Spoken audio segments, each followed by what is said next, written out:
今天利用这个早斋的时候啊，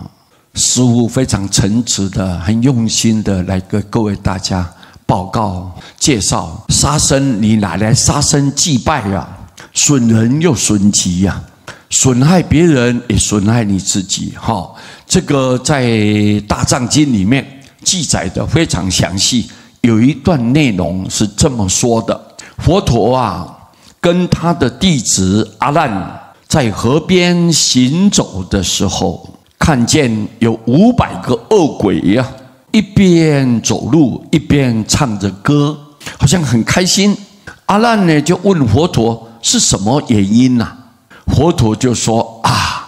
这500个恶鬼的子孙正在替他们修福啊，修福就是行善啊，他们快要解脱苦海了。所以他们唱歌跳舞表示开心高兴啦。佛陀还有师徒啊，两人就沿着河边再往前走，却是看到好几百个恶鬼啊，很伤心的这样走着走着，低着头，好像很忧郁。阿难又问佛陀，这是什么原因让他们这么伤心？佛陀就告诉阿难，你有所不知啊，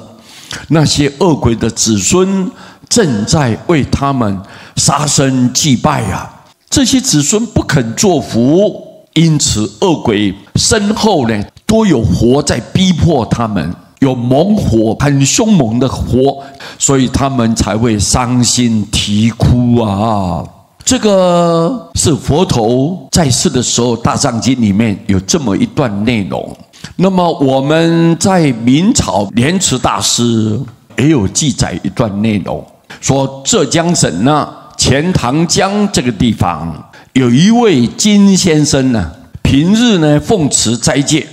相当的虔诚。他死后呢，他的神魂呢附在一个小孩子的身上，就说了：因为我的善行啊不够深不够广，没有办法往生佛菩萨的净土，可是我在阴间却可以来去自如了，相当快乐。因为他有持斋有持戒，所以他照样在阴间地府来来去去。有一天他的神魂呢又附在那位孩子的身上，就很生气的苛责他的妻子，就说了：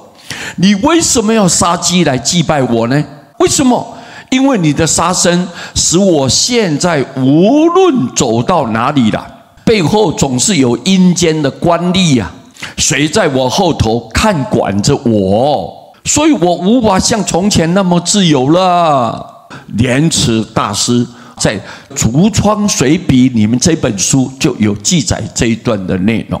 我们在《地藏菩萨本愿经》中告诉我们，办丧事不可以杀生，否则会增加亡者的负担跟痛苦。而且一切新鲜的水果跟饭菜都要先供养十方诸佛菩萨或者是圣贤，你才能够使用。饭粒呢，菜渣不可以掉在地上，一则表示我们要惜福了，爱惜所有世间的东西；二则呢，不至于引来蚂蚁啊或其他小昆虫，无意之间被践踏而死，这也是慈悲。地藏经讲得非常的详细、清楚明了，所以我们世间人、世俗人不明白这个道理，以为说我要祭拜的时候多准备一些丰盛的酒肉啊，就可以光耀祖先。在哪里会知道这样做反而害了他们的祖先呢？他不知道啊。所以佛菩萨一再透过各种方式来提醒我们末法的众生，我们不可以用杀业来祭拜亡者。这一点呢，我们透过这样一个简单的内容来奉劝我们十方法界，甚至于我们各地的这些慈悲发心的莲友，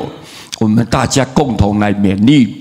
我们千万不要我们有修行，但是观念偏差，我们的行为错误，而造成了对亡灵来讲都一个很大的负担。造成他们很深的罪业，这个是我们得不偿失。我们爱他们，结果害了他们，这是不应该的，方法不对，因为我们的观念偏差。所以学佛最重要是在知见的建立，